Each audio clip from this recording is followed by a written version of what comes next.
मेरे प्रिय आत्मा, एक छोटी सी घटना से मैं अपनी चर्चा शुरू करना चाहूंगा।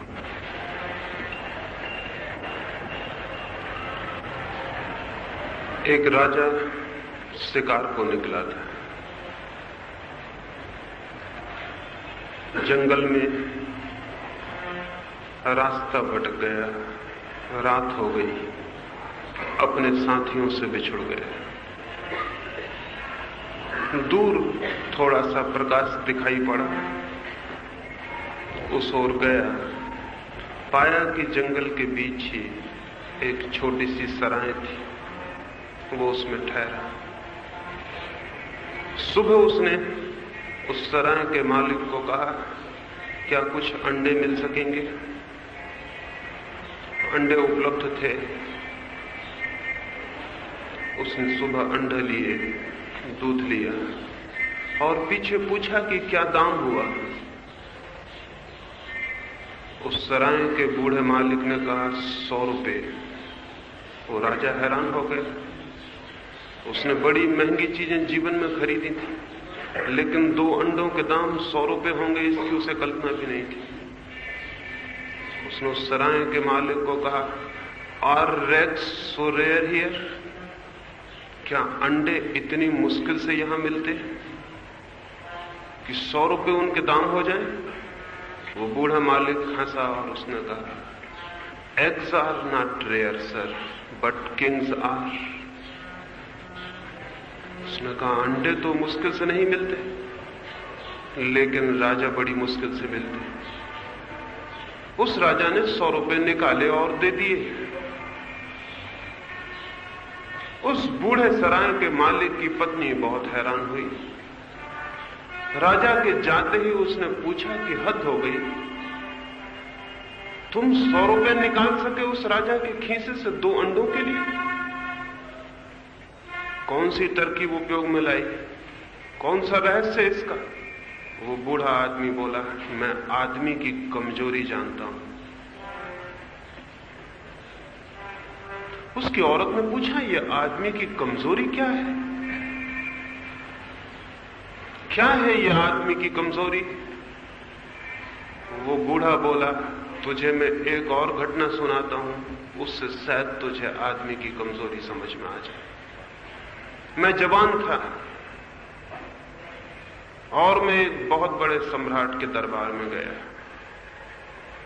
मैंने 5 रुपए में सस्ती सी पगड़ी खरीदी थी, लेकिन उसे बहुत अच्छे ढंग से रंगवाया था। बड़े चमकदार उसके रंग थे। मैं वो पगड़ी बांधकर दरबार में पहुंचा। अजनबी था उस देश में। राजा ने दरबार में मेरी पगड़ी देखते ही पूछा, इस पगड़ी के क्या दाम? मैंने कहा 1000 स्वर्ण मुद्राएं। वो राजा हंसा और बोला, क्या कहते हो? 1000 स्वर्ण मुद्राएं? और तभी उसके वजीर ने राजा के कान में कहा, महाराज सावधान रहें, यह आदमी बड़ा चालाक मालूम पड़ता है। 2-4 रुपए की पगड़ी है और 1000 स्वर्ण मुद्राएं दाम बता रहा है, लुटेरा मालूम होता है। उस बूढ़े आदमी ने कहा, मैं समझ गया कि वजीर क्या कह रहा है, क्योंकि वजीर राजा को लूटता रहा होगा, वो दूसरे लुटेरे को पसंद नहीं करेगा। लेकिन मैंने तभी कहा कि मैं जाता हूं। फिर राजा ने पूछा, कैसे आए और कैसे चले? तो मैंने कहा, मैंने जिस आदमी से ये पगड़ी खरीदी थी, मैं भी डरा था और मैंने कहा 1000 स्वर्ण मुद्राएं। तो वह आदमी मुझसे बोला था, इस जमीन पर एक ऐसा सम्राट भी है जो इसके 5000 स्वर्ण मुद्राएं भी दे सकता है। तो मैं जाऊं, ये वो दरबार नहीं है, ये वो सम्राट नहीं है जिसको मैं खोज रहा हूं। मुझे कोई और दरबार में जाना पड़ेगा, कोई और सम्राट खोजना पड़ेगा। तो मैं जाऊं। उस सम्राट ने कहा, 10,000 स्वर्ण मुद्राएं से दे दी जहां पगड़ी खरीद ली जाए। 10,000 स्वर्ण मुद्राओं में मेरी पगड़ी बिक गई। वजीर बहुत हैरान हुआ और जब मैं दरबार से रुपए लेकर बाहर निकल रहा था तो वजीर ने मुझसे पूछा कि मेरे मित्र, थोड़ा मुझे समझाओ तो कि राज क्या है इस बात का? ये पगड़ी 5 रुपए से ज्यादा की नहीं? तो मैंने उस वजीर के कान में कहा, मेरे मित्र, तुम्हें पगड़ियों के दाम मालूम होंगे, मुझे आदमियों की कमजोरियां मालूम।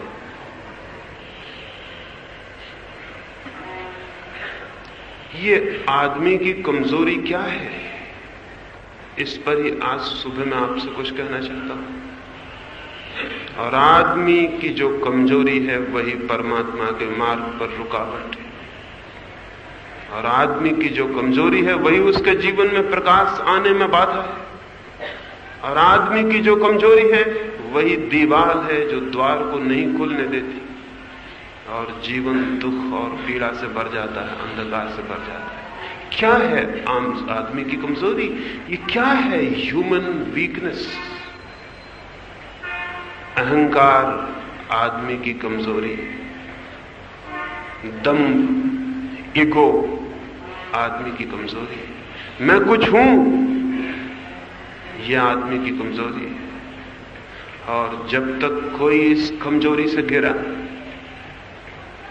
तब तक वो किन्हीं मंदिरों की तलाश करे और किन्हीं शास्त्रों को पढ़े और कैसी ही पूजाएं करे और कैसे ही त्याग और उपवास करे, सन्यासी हो जाए और जंगलों में चला जाए, कोई फर्क ना पड़ेगा। बल्कि ये कमजोरी इतनी अद्भुत है कि वे सब चीजें भी इसी कमजोरी को और मजबूत करने में कारण बन जाएंगी। एक आदमी के पास लाखों रुपए हों, वो उनका त्याग कर दे, तो हम कहेंगे ये परमात्मा के रास्ते पर चला गया। लेकिन इतनी आसान बात नहीं है परमात्मा के रास्ते पर जाना। रुपयों से परमात्मा को खरीदना आसान नहीं है कि कोई रुपए छोड़ दे और परमात्मा को खरीद ले। बल्कि ये भी हो सकता है, और यही होता है, कि वो आदमी रुपए छोड़ के भी उसी कमजोरी से भरा रह जाएगा जो कमजोरी रुपयों के होते हुए थी। एक सन्यासी ने मुझसे कहा, मैंने लाखों रुपयों पर लात मार दी, एक बार कहा, 2 बार कहा, 3 बार कहा। मेहमान था मैं उनके आश्रम में। फिर चलते वक्त मैंने उनसे पूछा, ये लात आपने कब मारी? उन्होंने कहा, कोई 30 वर्ष हुए। मैंने उनसे कहा, अगर बुरा ना माने तो मैं निवेदन कर दूं, लात ठीक से लग नहीं पाई, अन्यथा 30 वर्षों के बाद भी उसकी याद कैसे हो सकती थी? लाखों रुपए आपके पास रहे होंगे, तब ये अहंकार रहा होगा कि मेरे पास लाखों रुपए, मैं कुछ हूं, उस समबडी होने का ख्याल रहा होगा। फिर लाखों रुपए छोड़ दिए, तब से ये ख्याल है कि मैंने लाखों रुपए छोड़े, मैं कुछ हूं, मैंने लाखों रुपए छोड़े। वो जो अहंकार लाखों रुपए के होने से भरता था, वो अहंकार अब लाखों रुपए के छोड़ने से भी भर रहा है। कमजोरी वहीं के वहीं है, बात वहीं अटकी है, उसमें कोई फर्क नहीं आया। धन वाले का अहंकार होता है, धन छोड़ने वाले का अहंकार होता है। अच्छे वस्त्र पहनने वाले का अहंकार होता है, सादे वस्त्र पहनने वाले का अहंकार होता है। बड़े मकान बनाने वाले का अहंकार होता है, झोपड़ियों में रहने वाले का अहंकार होता है। अहंकार के बड़े सूक्ष्म रास्ते, वो न मालूम किन किन रूपों से अपनी तृप्ति कर लेता है, न मालूम किन किन रूपों से एक ख्याल पैदा हो जाता है, मैं कुछ हूं। एक आदमी सारे वस्त्र छोड़ के नग्न खड़ा हो जाए, उसका अहंकार होता है कि मैं कुछ हूं। तुम जो कपड़े पहने हुए हो, तुम क्या हो? ना कुछ, मैं हूं कुछ, जिसने सब वस्त्र भी छोड़ दिया और नग्न हो गया। इसीलिए तो सन्यासियों के अहंकार को छूना गृहस्थियों के हाथ की बात नहीं। त्याग करने वाले का अहंकार इसलिए बड़ा हो जाता है कि भोग तो छीना जा सकता है, त्याग छीना भी नहीं जा सकता। मेरे पास कपड़े हैं और उनका अहंकार है, तो कपड़े तो छीने भी जा सकते हैं, लेकिन अगर मैं नंगा खड़ा हो गया तो मेरी नग्नता कैसे छीनी जा सकती है? वो संपत्ति ऐसी है जिसे मुझसे कोई नहीं छीन सकता। अगर मेरे पास करोड़ों रुपए हैं तो कल नष्ट भी हो सकते हैं, खो भी सकते हैं, चोरी भी जा सकते हैं, मेरा अहंकार टूट भी सकता है। लेकिन अगर मैंने लाखों रुपए छोड़ दिए तो मैंने छोड़ दिए हैं लाखों रुपए। इससे छूटने का कोई उपाय नहीं, इससे मुक्त होने का कोई उपाय नहीं। ये अहंकार, ये मैं कुछ हूं, सबसे बड़ी भ्रांति है जो मनुष्य को पकड़ लेती है। कोई कारण नहीं है इस भ्रांति के पकड़ लेने का, कोई बुनियाद नहीं है। ये अहंकार का भवन बिल्कुल बेबुनियाद है, इसका कोई आधार नहीं, इसकी कोई नींव नहीं। ये मकान बिल्कुल ताश के पत्तों का है, लेकिन जैसे ताश के पत्तों का महल बनाने में एक सुख मालूम होता है, वैसे ही इस अहंकार को खड़े होने में भी एक सुख मालूम होता है। क्यों मनुष्य अपने अहंकार को खड़ा करना चाहता है? कौन से कारण है उसके अहंकार को खड़ा करने के? पहला कारण तो यह है कि कोई भी मनुष्य ये नहीं जानता कि वो कौन है। ये बात इतनी घबराने वाली है, ये अज्ञान इतना पीड़ा देने वाला है, इतनी एंजाइटी पैदा करने वाला है कि मुझे पता भी नहीं कि मैं कौन हूं। इस अज्ञान को ढांकने के लिए मैं कोई उपाय कर लेता हूं, कहने लगता हूं मैं ये हूं, मैं वो हूं, मैं धनपति हूं, मैं त्यागी हूं, मैं ज्ञानी हूं, मैं ये हूं, मैं वो हूं। जरूरी है, ये इतनी घबराने वाली बात है कि मैं अपने को नहीं जानता। ये इतनी ज्यादा ह्यूमिलिएटिंग है, ये इतनी ज्यादा अपमानजनक है कि मैं अपने को नहीं जानता। तो मैं किसी भांति अपना एक रूप खड़ा कर लेता हूं, कहने लगता हूं मैं ये हूं। कौन कहता है कि मैं अपने को नहीं जानता? इस भांति एक सेल्फ डिसेप्शन, एक आत्मवंचना देके हम अपनी तृप्ति खोज लेते हैं कि मैं कुछ हूं। लेकिन क्या इस भांति हम अपने को जान पाते? क्या आप जानते हैं कि आप कौन हैं? क्या आपको पता है कि क्या है वो जो आपके भीतर जीवंत है? वो जो लिविंग कॉन्शियसनेस है, वो जो चेतना है आपके भीतर, जो जीवन है, वो क्या है? कुछ पता है उसका? झूठी बातें न दोहरा लें अपने मन में कि मैं आत्मा हूं। किताब में पढ़ लिया होगा, इससे कुछ पता नहीं होता है। ये मत कह लें अपने मन में कि मैं ईश्वर का अंश हूं। पढ़ लिया होगा कहीं, इससे कोई फर्क नहीं पड़ता है। सच्चाई यह है कि पता नहीं भीतर क्या है। तथ्य यह है कि नहीं मालूम कौन भीतर बैठा है। और उस व्यक्ति को जिसे यह भी पता ना हो कि मैं कौन हूं, क्या उसके जीवन में सत्य का कोई अवतरण हो सकता है? जिसे यह भी पता ना हो कि मैं कौन हूं, वो भी अगर ईश्वर की खोज में निकल पड़े तो पागल। एक सन्यासी पश्चिम की यात्रा करके भारत वापस लौटा था। वो एक राजा के महल में मेहमान हुआ। वो राजा बूढ़ा हो गया था और वर्षों से लोगों से पूछता था, जो भी सन्यासी ज्ञानी उसके गांव में आ जाते थे उनसे पूछता था, क्या मुझे ईश्वर से मिला दे सकते हो? वे ज्ञानी और त्यागी और सन्यासी गीता की, उपनिषदों की और सारे ज्ञान की बातें करते थे, लेकिन वो राजा रोक देता था कि नहीं, बातचीत मत करो, मैं तो मिलना चाहता हूं, ईश्वर से मिला सकते हो तो बोलो, हां कहो या ना कहो। निश्चित ही कौन हां कहता उससे। राजा जीत जाता था और वो सन्यासी हार जाते थे और चुप रह जाते थे। ये सन्यासी भी, नया सन्यासी भी उसके घर मेहमान हुआ। वो सुबह ही उसके पास पहुंचा और उसने कहा, एक मेरा प्रश्न है और एक ही मेरा प्रश्न है, दूसरा मेरा प्रश्न नहीं। और ये आपको जता दूं कि ये प्रश्न मैं सैकड़ों लोगों से पूछ चुका हूं और आज तक कोई उत्तर नहीं दे सका। और ये भी मैं आपको बतला दूं कि मैं बातचीत नहीं चाहता हूं, मैं ठोस उत्तर चाहता हूं। सन्यासी ने कहा, पहले प्रश्न पूछें। उस राजा ने कहा, मैं ईश्वर से मिलना चाहता हूं, मिला सकते हैं? सीधा उत्तर दें, बातचीत और सिद्धांत नहीं चाहिए। सोचा था जैसे और सन्यासी निरुत्तर रह गए थे, वो भी रह जाए, लेकिन वो बड़ा अजीब सन्यासी रहा। उसने कहा, मेरे मित्र, अभी मिलना चाहते हैं या थोड़ी देर ठहर सकते हैं? राजा थोड़ा चिंतित हुआ। उसकी ये आशा न थी, अपेक्षा न थी। सोचा कि शायद कोई भूल हो गई है, शायद वो कोई ईश्वर नाम वाले आदमी की बात समझ गया है।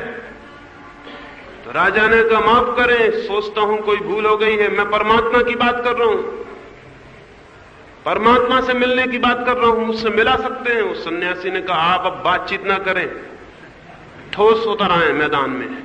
अभी मिलना चाहते हैं या थोड़ी देर रुक सकते हैं? बातचीत मुझे भी पसंद नहीं, अब बकवास मैं नहीं सुनूंगा। राजा थोड़ा हैरान हुआ, इतनी तैयारी उसकी भी ना थी। अगर आपको भी मैं पकड़ लूं गर्दन से और कहूं अभी मिलना है ईश्वर से, तो आप कहेंगे मैं थोड़ा घर पूछाऊं, अपने गार्जियन की सलाह ले आऊं, अपनी पत्नी से या अपने पति से पूछाऊं, या थोड़े अपने बच्चों से पूछ लूं, या इतनी जल्दी क्या है, फिर थोड़े दिन बाद भी हो सकता है मिलना। वो राजा थोड़ा मुश्किल में पड़ गया। जिस मुश्किल में वो दूसरे लोगों को डालता रहा था, वो मुश्किल आज उसके ऊपर ही गिर गई थी। आज मस्जिद मुल्ला के ऊपर गिर गई थी। वो बोला कि क्या मतलब है आपका? सन्यासी ने कहा, मतलब साफ है, बातचीत क्यों कर रहे हैं? आपका क्या मतलब था? ईश्वर से मिलना है ना? राजा ने कहा, मिलना तो है। थोड़ा डरा हुआ था, ईश्वर से मिलने में कोई भी डर जाएगा, क्योंकि ईश्वर के सामने खुद को खड़े करने की सामर्थ्य तभी हो सकती है जब आप खुद अपने सामने खड़े हो गए। नहीं तो बड़ा भय मालूम होगा कि मेरा जैसा आदमी ईश्वर के सामने खड़ा होगा तो क्या स्थिति बनेगी, कैसा दीनहीन हूं। इस शकल को लेके, इस आदमी को लेके ईश्वर के सामने कैसे जाऊं? उसकी किरणें तो छेद देंगी और पार कर देंगी, और मेरे भीतर जो सारी कुरूपता है, जो अगलीनेस है, वो उघड़ के बाहर आ जाएगी। तो क्या मैं इस योग्य हूं कि उसके सामने खड़ा हो जाऊं? आंखें मजबूत चाहिए सूरज की तरफ देखने के लिए, नहीं तो आंखें जब जाएंगी। और प्राण भी मजबूत चाहिए परमात्मा के समक्ष खड़े होने को, नहीं तो अंधापन पैदा हो जाए। वो घबराया था, लेकिन खुद ही प्रश्न पूछा था, इसलिए मजबूरी थी। उसने कहा कि हां, अब आप कहते हैं तो अभी ही मिला दें। ऐसे वो बहुत सुस्त हो गया था और घबरा गया था और डरा हुआ था कि अब क्या होने वाला है, यह आदमी बहुत गड़बड़ मालूम होता है। उस सन्यासी ने कहा, इतने भयभीत ना हो, क्योंकि ईश्वर मिलने को राजी भी हो जाए तो शायद आप खुद अभी राजी नहीं है। एक छोटा सा कागज ले लें और उस पर लिख दें कि आप कौन है, ताकि मैं पहुंचा दूं ईश्वर के पास। राजा ने कहा, ये तो ठीक है, मुझसे भी कोई मिलने आता है तो मैं पूछ लेता हूं, नाम, ठिकाना, पता, कौन हो, क्या हो। हर किसी से तो मैं भी नहीं मिलता हूं। राजा ने लिखा उस कागज पर अपना नाम, लिखा कि मैं फला राज्य का मालिक हूं, फला महल में रहता हूं, ये वो सब बातें लिखी। बड़ी उपाधियां थी उसकी, बड़ी पदवियां थी, वो सब लिखी। और वो कागज सन्यासी के हाथ में दिया। वो सन्यासी हंसने लगा और उसने कहा, बड़े झूठे हैं आप, अपना पता लिखें, ये सब क्या लिखा हुआ है? राजा ने कहा, शक मुझे पहले ही हो गया था कि मैं किसी पागल से मिल रहा हूं। जब तुमने कहा कि अभी मिलना चाहते हो या थोड़ी देर ठहर सकते हो, तभी संदेह उठा था। अब संदेह मजबूत हो गया, ये मेरा पता है, ये मैं हूं राजा इस नगर का। ये तुम्हें पता नहीं, मेरे महल में ठहरे हो और कहते हो मैं झूठ बोल रहा हूं। सारे नगर की गवाही खड़ी कर सकता हूं कि मैं राजा हूं। सन्यासी ने कहा, इससे कोई फर्क नहीं पड़ सकता। हो सकता है तुम्हारा पूरा नगर झूठ बोलने वालों का नगर, और हो सकता है तुम सबसे बड़े झूठ बोलने वाले हो, इसलिए छोटे झूठ बोलने वाले तुम्हारे पक्ष में खड़े हो जाएं। इससे फर्क नहीं पड़ता। यह सवाल नहीं है, किसी की गवाही और विटनेस लाने की जरूरत नहीं है। मैं तुमसे ये पूछता हूं, तुम आज राजा हो, कल अगर राजा न रह जाओ, कल अगर भिखारी हो जाओ, तो तुम्हारे भीतर कुछ बदल जाएगा या तुम ही रहोगे? उस राजा ने कहा, इससे क्या फर्क पड़ता है, मेरा राज्य चला जाए और मैं भिखारी भी हो जाऊं तो भी मैं ही रहूंगा। राज्य ना रहेगा, संपत्ति ना रहेगी, लेकिन मैं ही रहूंगा। तो सन्यासी ने कहा, एक बात तय हो गई कि राजा होना तुम्हारा अनिवार्य परिचय नहीं, एसेंशियल परिचय नहीं है। राजा तुम न रह जाओ तो भी तुम रहते हो और बदलते नहीं, तो फिर तुम कुछ और हो राजा होने से। राजा होने में ही तुम समाप्त नहीं हो जाते। सन्यासी ने पूछा, ये तुम्हारा जो नाम है, अगर दूसरा नाम रख दिया जाए तुम्हारा तो तुम बदल जाओगे। राजा ने कहा, नाम के बदलने से क्या होता है, नाम कोई भी हो, मैं ही रहूंगा। उस सन्यासी ने कहा, तब ये भी तय हो गया कि नाम भी तुम्हारी सत्ता का अनिवार्य हिस्सा नहीं है, एसेंशियल पार्ट नहीं, नॉन एसेंशियल है, सारभूत नहीं, आवश्यक नहीं। नाम कुछ और भी हो सकता है, आ से बा हो सकता है, बा से सा हो सकता है, उससे कोई फर्क नहीं पड़ता, तुम रहते हो, इसलिए नाम भी तुम्हारा परिचय ना रहा।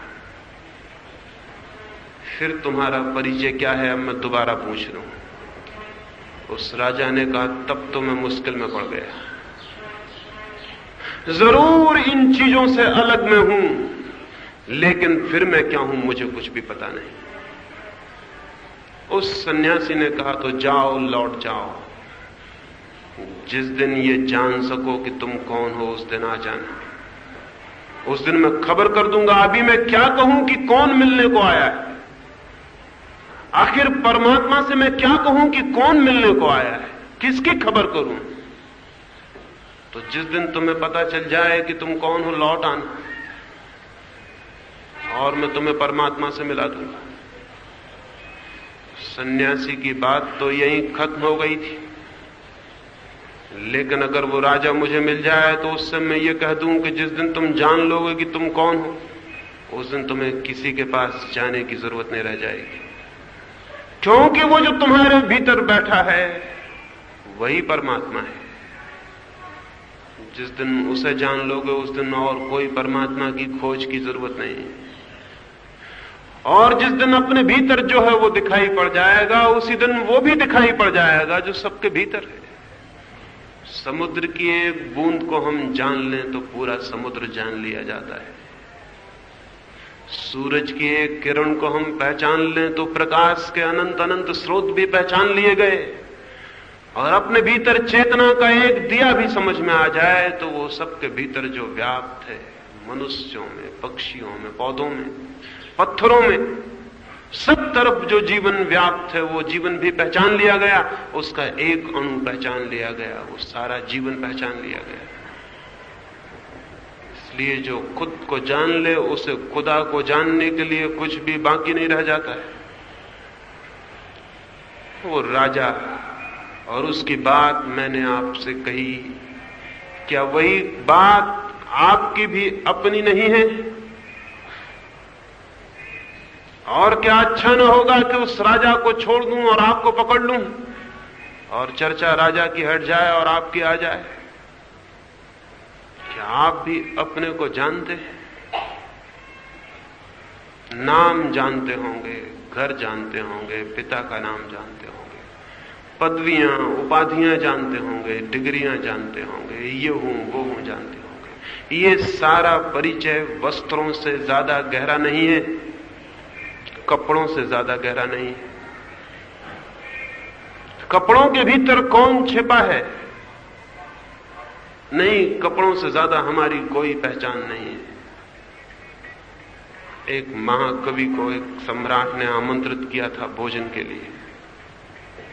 गरीब था वो कवि, बहुत फटे पुराने उसके वस्त्र थे। उसके मित्रों ने कहा, इन वस्त्रों में मत जाओ, वहां कोई न पहचानेगा, क्योंकि दुनिया में वस्त्रों के सिवाय और कोई पहचान नहीं। लेकिन वो कभी न माना। उन्हीं फटे पुराने वस्त्रों में राजा के महल चला गया।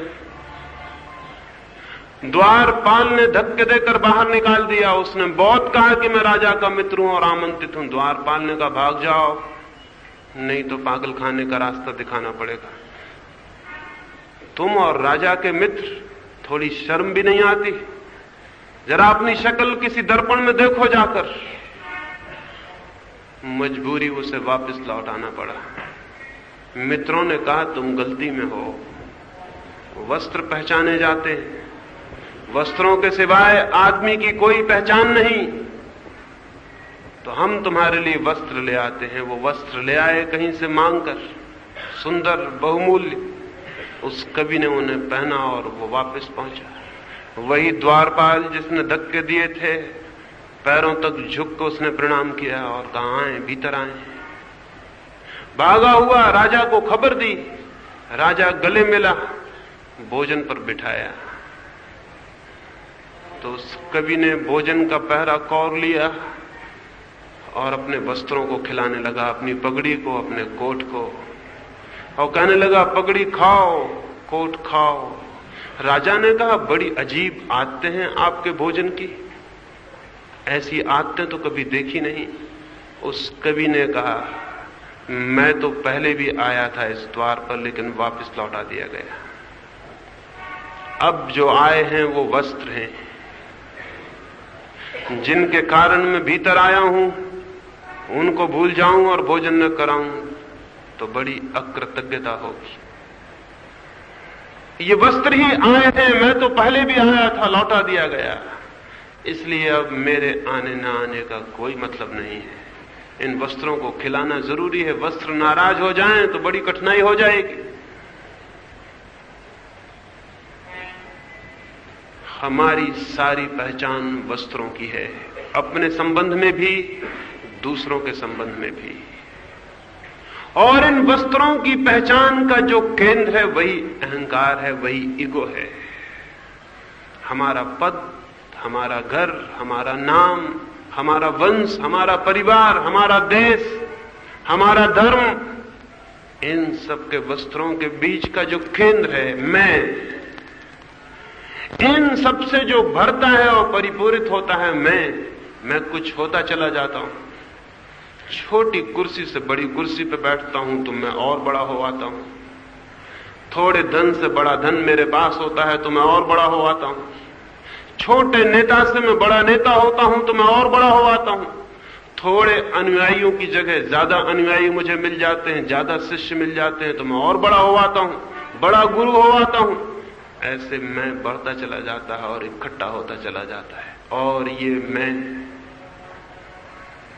इतना बड़ा भ्रम, इतना बड़ा इल्यूजन, यही भ्रम रोक लेता है सत्य को जानने से और परमात्मा को जानने से। यही मैं का ख्याल रोक देता है उसको जानने से जो मैं हूं, जो कि सच में मैं हूं, जो कि असलियत में मैं हूं। तो इस मैं के साथ क्या करें? कैसे इस मैं को हटा दें? कैसे ये मैं मिट जाए? कैसे ये मैं ना हो जाए? तो शायद द्वार खुल जाएं, दीवार टूट जाए, रोशनी प्रकट हो जाए, प्रकाश में मैं खड़ा हो जाऊं। ये मैं की दीवार है जो मुझे चारों तरफ से घेरे हुए और बांधे हुए है। इसके भीतर मैं बंद हूं, और जब तक इसके भीतर बंद हूं परमात्मा से तो मिलना दूर, अपने पड़ोसी से भी नहीं मिल सकता।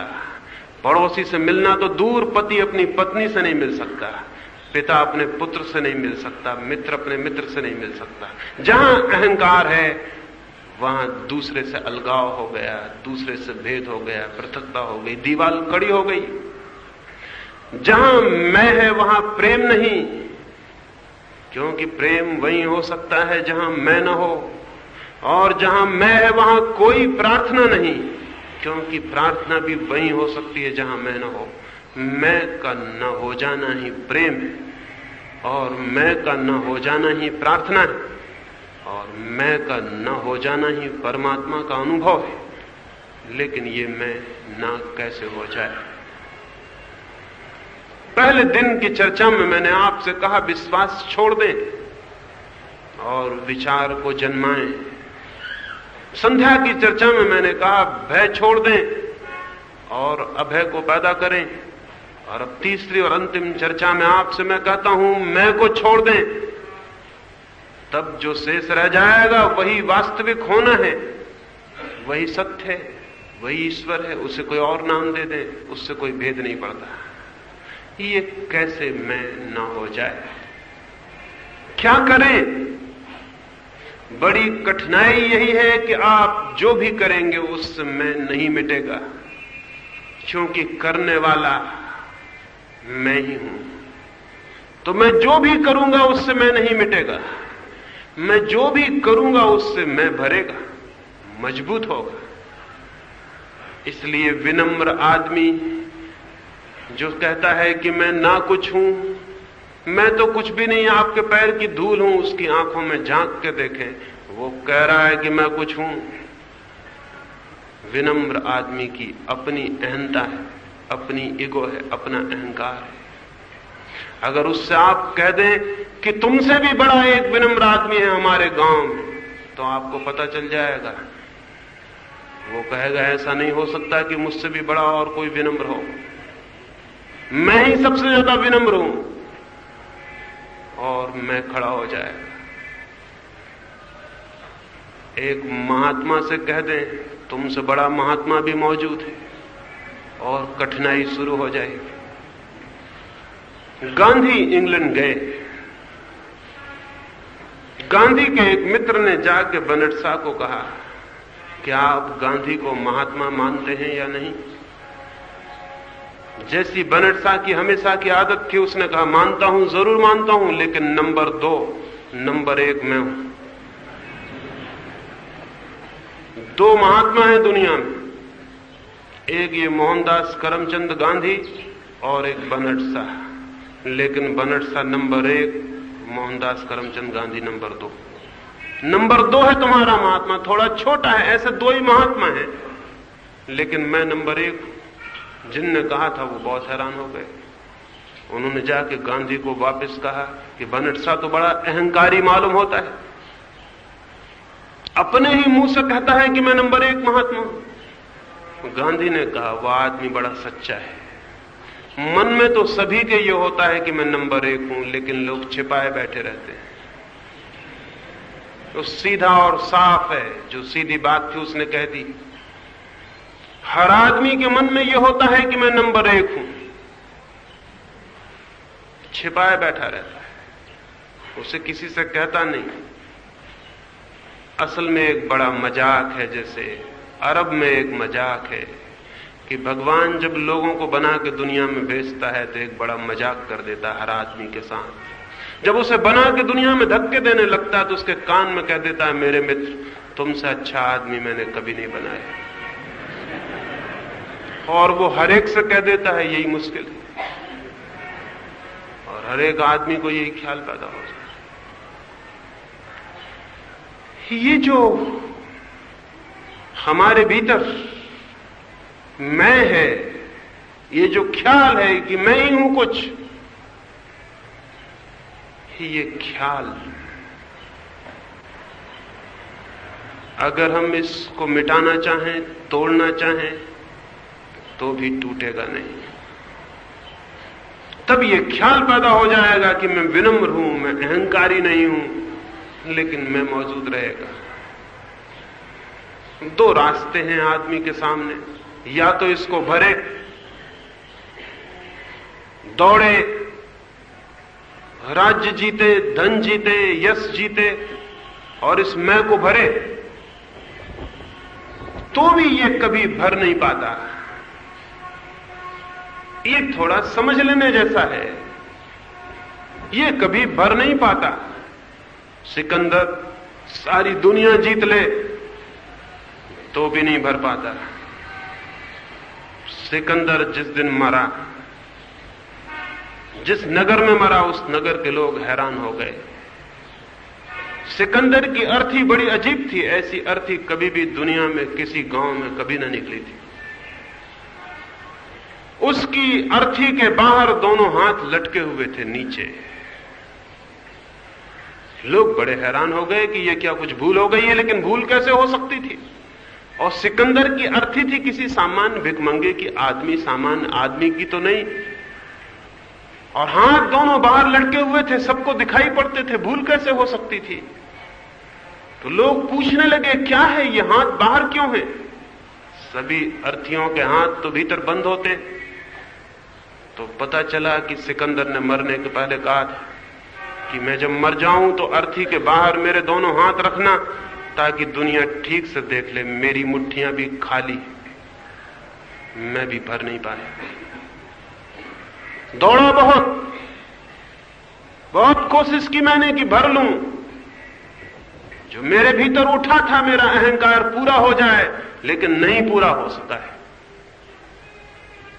सिकंदर का नहीं हुआ, किसी का कभी नहीं हुआ। अहंकार पूरा नहीं होता, क्यों? कुछ कारण है। एक फकीर के पास एक युवक पहुंचा और उसने कहा कि मैं चाहता हूं कि या तो मेरा अहंकार पूरा हो जाए तो छुटकारा मिले, और या फिर अहंकार से ही छुटकारा हो जाए, दो में से कोई भी रास्ता बता दे। या तो अहंकार से मुक्त हो जाऊं तो ठीक, ये पीड़ा छूटे, ये दुख लाने वाला बिंदु, ये वेदना का केंद्र, ये कष्ट का मध्य बिंदु अलग हो जाए। यही तो पीड़ा लाता है 24 घंटे, संघर्ष लाता है, हिंसा लाता है, कॉन्फ्लिक्ट लाता है। तो या तो इससे छूट जाऊं, और या फिर ये पूरा ही भर जाए, ये जो चाहता है वो पूरा हो जाए, दो में से कोई भी रास्ता बता दें। उस फकीर ने कहा, आओ आज रास्ता बता ही दूंगा, लेकिन देखने के लिए आंखें चाहिए। और वो अपने पास के झोपड़े के कुएं पर गया, वो युवक उसके साथ गया, और उसने कहा देखने के लिए आंख चाहिए। तो वो गौर से देखता रहा। उसने एक बहुत बड़ा ढोल उठाया, कुएं के किनारे रखा, और बाल्टी कुएं में डाली, बाल्टी भरी और ढोल में डाली, दूसरी बाल्टी भरी ढोल में डाली, तीसरी भरी ढोल में डाली। लेकिन ढोल नीचे से बेपेंदी का था, बॉटमलेस, उसमें कोई नीचे पेंदी नहीं थी। वो पानी नीचे से निकलता गया। वो लड़का खड़ा देखता था। 2-4 बाल्टी तक तो उसने बर्दाश्त किया, और उसने कहा ठहरिए, आप पागल तो नहीं है? जिस ढोल को आप भर रहे हैं उसमें नीचे कोई पेंदी नहीं, वो दोनों तरफ से खुला हुआ है। आप भर भर के हैरान हो जाएंगे, वो ना भरेगा। तो उस फकीर ने कहा बस लौट जाओ, अगर दिखाई पड़ गया हो तो देख लेना। अहंकार खाली शून्य है, उसमें कितना ही भरो कुछ भी नहीं भरेगा, उसमें कोई पेंदी नहीं। अहंकार एम्प्टीनेस, अहंकार है नथिंगनेस, ना कुछ, हवा, खाली जगह। उसमें भरो कुछ भी ना भरेगा, कितना ही भरो, सारी दुनिया डाल दो उसमें, भर के पाओगे वो खाली। उस फकीर ने कहा तुझे ये तो दिखाई पड़ गया कि ये पागलपन है। जिस चीज में मैं पानी भर रहा हूं अगर उसमें पेंदी नहीं है तो ये पागलपन है, तुझे दिखाई पड़ गया। लेकिन क्या तूने कभी खोजा कि अहंकार में कोई पेंदी है? क्या कभी तूने खोजा कि अहंकार में कुछ भरा जा सकता है? जा और खोज अपने भीतर के अहंकार क्या है। 2 तरह की गलतियां हैं। अहंकार अगर कुछ भी नहीं है तो न तो उसे भरा जा सकता और न उसे खाली किया जा सकता, क्योंकि खाली भी उसे किया जा सकता है जो भरा जा सकता हो। इस बात को मैं फिर से दोहराता हूं, खाली वही चीज की जा सकती है जो भरी जा सकती हो। जब अहंकार भरा ही नहीं जा सकता तो उसको खाली भी नहीं किया जा सकता। 2 तरह की नासमझियां हैं जो दुनिया में चलती हैं। अहंकार भरने की नासमझी है और अहंकार खाली करने की नासमझी है। एक का नाम भोग है, एक का नाम त्याग है, दोनों नासमझियां हैं। फिर अहंकार के साथ क्या किया जा सकता है? जो पहली चीज की जा सकती है वो ये कि उसे खोजा जा सकता है कि वो है भी या नहीं।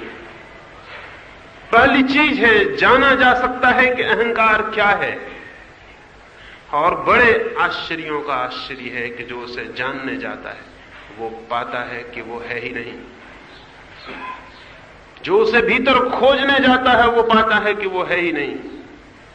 और जिस क्षण ये पा लिया जाता है कि अहंकार नहीं है, उस क्षण जो शेष रह जाता है वही परमात्मा है।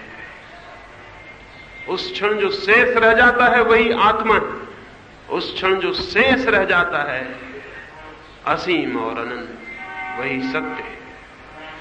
अहंकार को न तो भरना है न छोड़ना है, अहंकार को जानना है, देखना है, पहचानना है। क्या है भी या नहीं?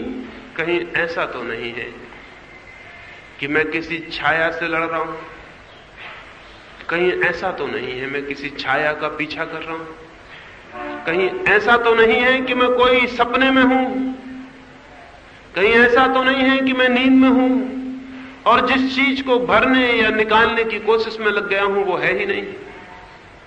ऐसा ही है, लेकिन मेरे कहने से नहीं। तो भीतर जाके देखने की बात है, खोजने की बात है कि ये अहंकार कहां है। कभी खोजा आपने? कभी दो क्षण एकांत में बैठ के भीतर जाके खोज की कि ये अहंकार क्या है जो मुझे पागल किए हुए है, दौड़ा रहा है, दौड़ा रहा है, दौड़ा रहा है। और एक सीमा पर जब मैं थक जाता हूं, परेशान हो जाता हूं, तो उल्टी दौड़ शुरू होती है, छोड़ने की दौड़ शुरू होती है, छोड़ने की दौड़ शुरू होती है। लेकिन ये है क्या? कौन सी है जगह ये अहंकार? एक सन्यासी भारत से चीन गया था कोई 1400 वर्ष पहले। बोधि धर्म था उसका नाम। चीन का सम्राट उसका स्वागत करने राज्य की सीमा तक आया। सुना था उसका बहुत नाम, उसकी अद्भुत बातों की खबर उससे पहले पहुंच गई थी। उस सम्राट वू ने बोधि धर्म का स्वागत किया। स्वागत के बाद उसे महल में ले गया। विश्राम के बाद सम्राट वू ने बोधि धर्म को पूछा, एक ही बात मुझे पूछनी है। कहते हैं सभी धर्म, कहते हैं सभी शास्त्र, कहते हैं सभी उपदेष्टा, अहंकार छोड़ो। कैसे छोड़ूं इस अहंकार को?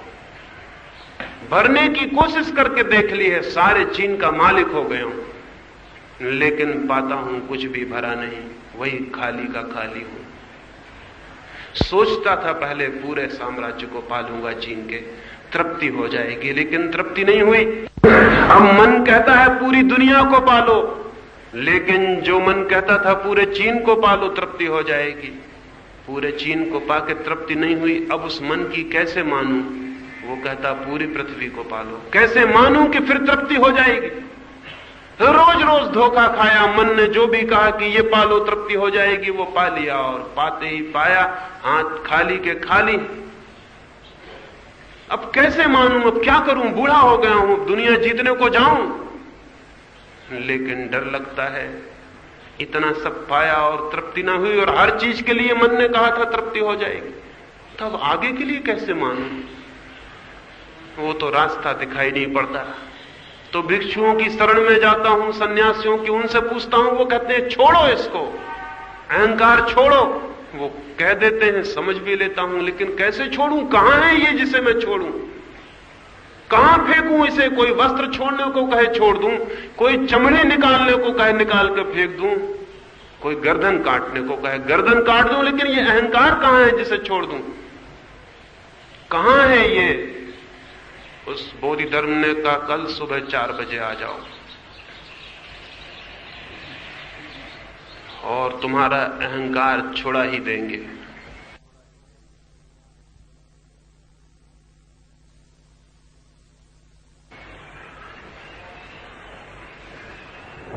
वो सम्राट वो लौटा, सोचने लगा कैसे छुड़ा देगा ये।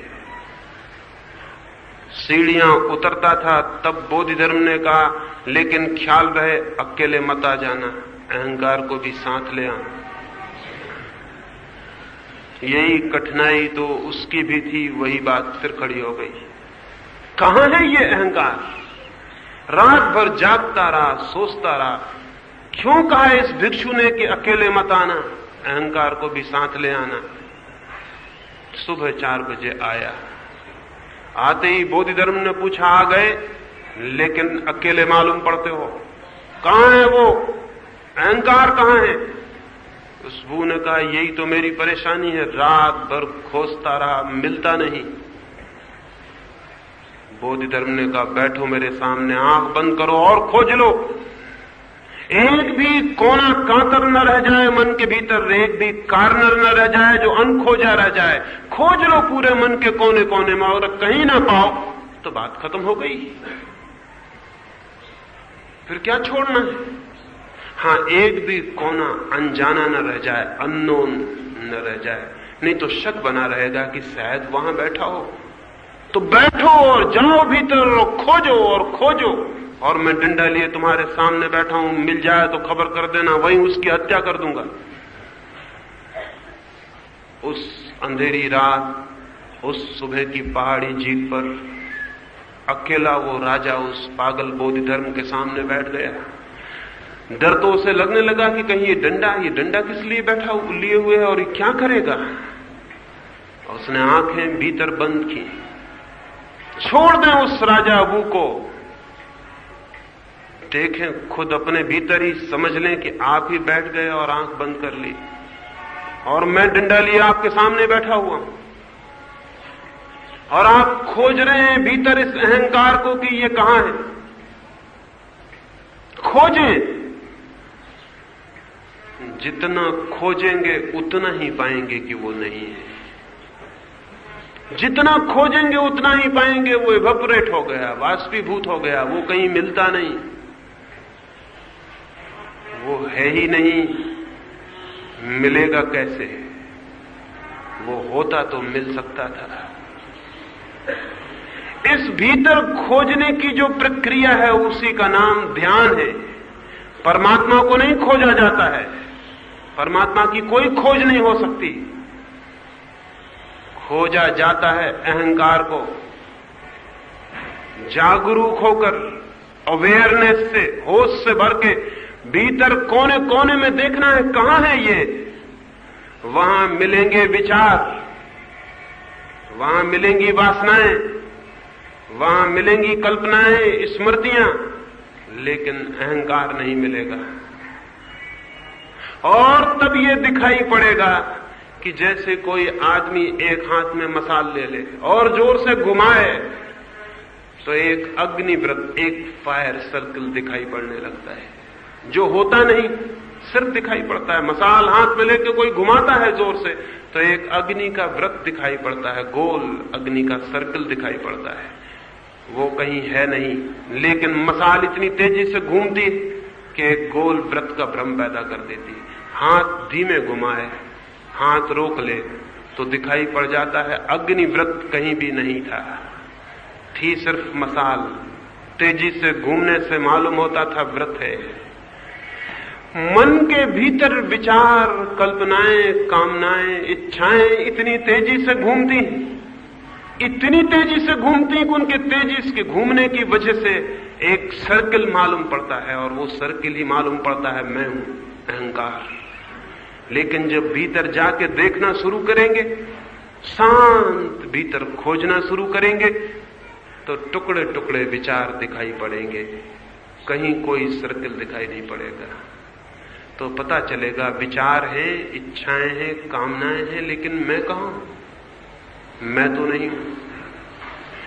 और बड़े मजे की बात है, बहुत गहरे अर्थ की, कि जैसे ही ये दिखाई पड़ जाए कि मैं नहीं हूं, केंद्र टूट गया, केंद्र बिखर गया, बदली की भांति धुआं फैल गया। जीवन जिस पर हम चलाते थे, बांधते थे, वो बिखर गया।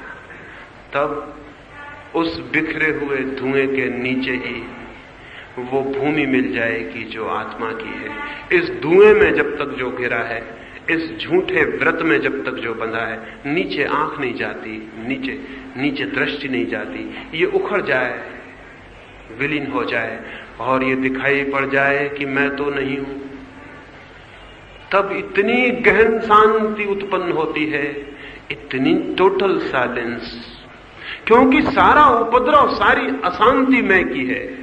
वो दिखाई पड़ जाए मैं नहीं हूं, तो एकदम सब शांत हो जाता भीतर, सब मौन, सब चुप। उस मौन में, उस चुप्पी में, उस शांति में, उस साइलेंस में उसका अनुभव होना शुरू होता है जो अज्ञात है, अननोन है। वही परमात्मा है। उस शांति में ही वो जाना और पहचाना जाता है। अहंकार अशांति है, अहंकार अज्ञान है। नहीं है जहां अहंकार, वहां वो है, जो वस्तुता है। तो न तो छोड़ना है, न भरना है, न बनाना है, न मिटाना है, बल्कि जानना है। धर्म है जानना, ज्ञान, चेतना। जितनी तीव्र रूप से मेरी कॉन्शसनेस, मेरी अवेयरनेस, मेरी चेतना जागती और खोज करती, जितने जोर से मैं बोध के दिए को लेकर भीतर जाता हूं और खोजता हूं, उतना ही नहीं पाया जाता वो जो मेरी पीड़ा थी, जो मेरा बंधन था, जो मेरी दीवार थी। एक अंतिम छोटी बात और चर्चा में पूरी करूंगा। गिर जाती है जहां ये दीवार, वहीं हम सबसे जुड़ जाते हैं। गिर जाता है जहां ये भ्रम मेरे अलग और पृथक होने का, वहीं सागर से बूंद का मिलन है, वहीं व्यक्ति से समष्टि का मिलन। एक छोटी सी कहानी अंत में कहूं। एक सम्राट का जन्मदिन था और उसने अपने राज्य के 100 बड़े ब्राह्मणों को आमंत्रित किया। उन्हें भोजन कराया, उनकी सेवा की और पीछे उसने घोषणा की उन ब्राह्मणों को कि मैं कुछ दान देना चाहता हूं, लेकिन मैं अपनी मर्जी से दान दूंगा तो छोटा होगा, इसलिए तुम्हारे ऊपर छोड़ देता हूं। राजधानी के बाहर, झील के पार मेरा जो बहुत बड़ा उपवन है, श्रेष्ठतम भूमि है उस उपवन की इस पूरे राज्य में। मैं तुमसे कहूंगा कि तुम जाओ और उस जमीन में जितनी जमीन तुम्हें घेरना हो घेर लो। जो जितनी जमीन घेर लेगा वो उसकी हो जाएगी। जो जितनी बड़ी जमीन पर दीवार बना लेगा और घेरा बना लेगा वो उसकी हो जाएगी, जितनी पर बना लेगा। कोई मेरी तरफ से सीमा नहीं, जितनी तुम्हारी सामर्थ्य हो सीमा बनाने की तुम बना लो। और अंत में उसने ये और कह के पागलपन बढ़ा दिया। उसने कहा और जो सबसे ज्यादा जमीन घेर लेगा उसे मैं राजगुरु के पद पर भी बिठा दूंगा। ब्राह्मण पागल हो गए, वे भाग गए। उन्होंने अपने मकीन जमीन जायदाद जो कुछ था सब बेच दिया। सारा संपत्ति इकट्ठी करके मित्रों से जो उधार ले सकते थे लेके, क्योंकि ये मौका हमेशा के लिए चूके जाने वाला। मुफ्त जमीन मिलती थी सिर्फ घेरने के मूल्य पर। जितनी बड़ी दीवार बना लेंगे वो जमीन को घेर लेंगे, वो उनकी हो जाएगी। पागल हो गए वो। बहुमूल्य जमीन थी और मुफ्त मिलती थी। उन सबको 6 महीने का वक्त मिला था। उन्होंने अपने कपड़े लत्ते तक बेच के एक एक लंगोटी रख ली। एक दफा जमीन मिल जाए फिर उसको बेच के तो करोड़ों रुपए मिल सकते थे। उन्होंने जमीन पर बड़े बड़े घेरे बना लिए, जिसकी जितनी पहुंच थी उतना पैसा ले आए। घेरे बन गए। अंतिम दिन आ गया और सम्राट देखने आया। उन 100 ब्राह्मणों में एक ही ब्राह्मण था जिसको बाकी 99 नासमझ और पागल और जड़ बुद्धि समझते थे, क्योंकि उसने जरा सी जमीन का टुकड़ा घेरा था, बहुत जरा सी जमीन का टुकड़ा। और वो हैरान थे कि इतना जरा सा टुकड़ा उसने क्यों घेरा। और वो भी उसने कोई पक्की दीवार न बनाई थी, बल्कि लकड़ियां लाके लगा दी थी और घास फूस बांध दिया था। वो हैरान थे कि उस नासमझ को इतना भी ख्याल नहीं है कि कितना बड़ा अवसर चूका जाता है। स्वर्ण बटोरने का अवसर था और वो चूक गया था। 100 ही ब्राह्मण इकट्ठे हुए और राजा ने कहा मैं पूछना चाहता हूं सर्वाधिक जमीन किसने घेरी। वो खड़े होकर कह दे। सबके हैरानी का ठिकाना ना रहा। वो गरीब ब्राह्मण जिसने सबसे थोड़ी जमीन घेरी थी खड़ा हो गया और उसने कहा कि मैं राजगुरु के पद पर अपने को घोषित करता हूं, मैंने सर्वाधिक जमीन घेरी। सारे लोग हंसने लगे कि इसका दिमाग मालूम होता है खराब हो गया। लेकिन दावा किया गया था तो राजा को देखने जाना पड़ा। राजा भी चिंतित तो हुआ, क्योंकि उसे पता चल चुका था कि वही सबसे कम गहरा है। और उसकी जमीन पर पहुंचकर तो और सारे लोग हंसने लगे। कल तक तो वहां उसने जो घास फूस की बागुड़ लगाई थी, रात उसमें भी आग लगा दी थी। अब वहां कोई भी घेरा नहीं था। उस ब्राह्मण से राजा ने कहा, कहां है तुम्हारा घेरा? उस ब्राह्मण ने कहा, मैं कितना ही घेरता तो घेरा छोटा होता। मन कहता और बड़ा घेरो, छोटा ही होता वो घेरा। आखिर जो भी घिरा होगा वो छोटा ही होगा, उसका घेरा होगा। तो फिर मैंने सोचा कि मैं घेरा तोड़ दूं, तो फिर मेरा घेरा सबसे बड़ा हो जाएगा। तो रात मैंने आग लगा दी घेरे में, और अब मैं दावा करता हूं कि मेरी ही जमीन सबसे बड़ी है, क्योंकि उस पर कोई घेरा नहीं। राजा उसके पैरों पर गिर पड़ा और उसने कहा, ये 99 व्यवसायी हैं, ब्राह्मण तू अकेला है। क्योंकि जो घेरों में आग लगा देता है उसका संबंध असीम से हो जाता है, और जो सीमा बांधता है वो सीमित से बन जाता है। एक ही सीमा है अहंकार की, चाहे किसी ने थोड़ा बनाया हो, किसी ने थोड़ा बड़ा, किसी ने और थोड़ा बड़ा। अहंकार की भूमि पर सीमाएं हैं। एक दरिद्र की छोटी झोपड़ी है और एक सम्राट का बहुत बड़ा महल है, और एक दरिद्र के पास छोटी सी जमीन का टुकड़ा है और एक सम्राट के पास सारी पृथ्वी हो सकती है। लेकिन जहां घेरा है वहीं सीमा है, और जहां सीमा है वहां असीम से पृथक्करण है। क्या ख्याल में ये बात आ जाए तो उस घेरे में आग लगा दी जा सकती है, और उस घेरे में आग लगा के कोई हारता नहीं, खोता नहीं, बल्कि असीम का मालिक हो जाता है। जो सीमित को छोड़ने का साहस करते हैं वे असीम के पाने के अधिकारी और मालिक हो जाते हैं। जो तुच्छ को छोड़ने की हिम्मत करते हैं वे विराट की संपदा के प्रभु हो जाते हैं। जो अपने को खोने को तैयार हैं वे परमात्मा को पाने के अधिकारी हैं। आज की इस अंतिम चर्चा में मैंने एक ऐसी चीज को खोने के लिए आपसे कहा है जो वस्तुतः नहीं है।